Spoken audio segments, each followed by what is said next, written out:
Alam mo kung alin ang nasaan kahit saan? Sa 15:3 ng Kawikaan. Ang mga mata ng Panginoon ay nasa bawat dako. Di pala ang Diyos ang kahit saan ay nandun eh.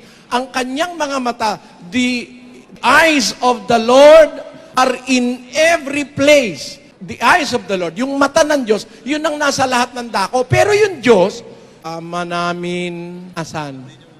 Ama namin, nasa langit nga eh. Ginugulo nung iba eh. Nasa langit, hinahatak ang Diyos kahit saan eh.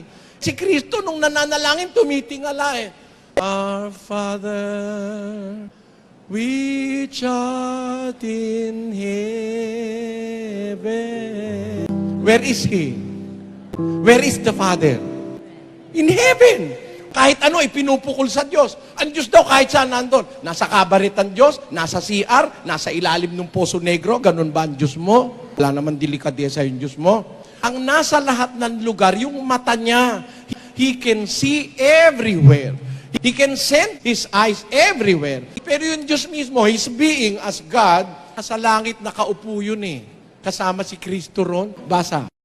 Kung kayo nga'y muling binuhay na kalakip ni Kristo, ay hanapin ninyo ang mga bagay na nangasa itaas na kinaroroonan ni Kristo na nakaupo sa kanan ng Diyos. Nasa langit eh. Hindi kahit saan andun siya.